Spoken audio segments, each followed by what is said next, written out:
Good morning sir. Leader ಅಂದ್ರೆ ನೀವು sir. ಈ ಜೇನುಕೊಪ್ಪದಿಂದ ಶುರುವಾಗಿ ನ್ಯೂ ಡೆಲ್ಲಿ ದಾಟಿ ಬಿಬಿಸಿ, CNN ಎಲ್ಲೆಲ್ಲೂ ನಿಮ್ದೇ ಸುದ್ದಿ ಸರ್. ಇವತ್ತು PM, CM ಎಲ್ಲರೂ ನಿಮ್ ಬಗ್ಗೆನೇ ತಲೆ ಕಟ್ಸ್ಕೊಂಡು ಕೂತಿದ್ದಾರೆ. ಇವತ್ತಿನ ದಿನ ಇಡೀ ದೇಶ ನಿಮ್ಮನ್ನೇ ನೋಡ್ತಾ ಇದೆ ಸರ್. ನಿಮ್ಮಂತ ಒಬ್ಬ ಲೀಡರ್ ಪ್ರತಿ ಹಳ್ಳಿಲೂ ಇದ್ದಿದ್ರೆ. ಯಾರು ನೀನು? ಏನ್ ಸರ್ ಹೀಗನ್ಬಿಟ್ರಿ? ನಾನು ಜಾರ್ಜ್, TV9 ರಿಪೋರ್ಟರ್.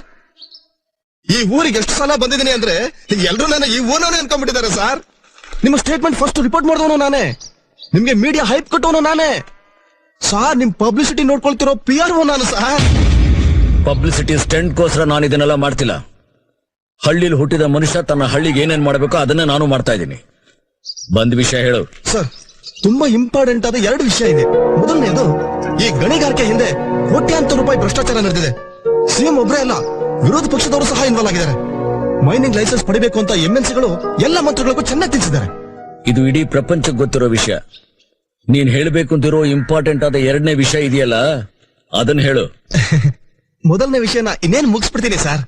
ಜೇನುಕೊಪ್ಪನ ಒಕ್ಕಲೆಪ್ಸಿ ಊರನ್ನ ಖಾಲಿ ಮಾಡಿಸಲಿಲ್ಲ ಅಂತ ಹೇಳಿ ಮುಂಚೆದಲ್ಲ DC, ಅದೇ ಸರ್ ನಿಮ್ಮ ಅಳಿಯ, ಅವನ್ನ ಟ್ರಾನ್ಸ್ಫರ್ ಮಾಡಿಸಿ ರಫ್ ಅಂಡ್ ಟಫ್ ಆಗಿರೋ DCSP ನ ಪೋಸ್ಟಿಂಗ್ ಮಾಡಿದಾರೆ ಸರ್. ಸರ್ ಅವರಿಬ್ರು ಮಹಾ ಕ್ರೂರಿಗಳು ಸರ್. ಜೇನುಕೊಪ್ಪ ಅಂದ್ರೆ ಹೆಜ್ಜೆನೇನು ಹುಟ್ಟಿ ತಾಕತ್ತಿದ್ದೊಂದ್ ಬಂದ್ ಕೈ ಹಾಕ್ಲಿ, ತಕ್ಕ ಶಾಸ್ತಿ ಅನುಭವಿಸ್ತಾರೆ. ಬೇಡ ಸರ್, ಇನ್ಮೇಲೆ ಹೋರಾಟ ಕಷ್ಟ. ಮೈನಿಂಗ್ ಕಂಪನಿಯವರು ಕೋಟ್ಯಾಂತರ ರೂಪಾಯಿ ಚೆಲ್ಲಿ ಎಲ್ಲರೂ ಕೊಡ್ಕೊಂಡ್ಬಿಟ್ಟಿದ್ದಾರೆ. ಅವ್ರು ಏನ್ ಮಾಡೋದಕ್ಕೂ ಹೆಸರುದಿಲ್ಲ. ಈ ಎಲ್ಲ ಪ್ರಾಪರ್ಟಿ ಮಾರಿ ನಾವೆಲ್ಲ ಸಿಟಿಲ್ ಸೆಟ್ಲ್ ಬಿಡೋಣ ಸರ್. ನಾವೆಲ್ಲ ಅಂದ್ರೆ ನಾವೆಲ್ಲರೂ ಅಂದ್ರೆ ನಮ್ ಫ್ಯಾಮಿಲಿಯವರು.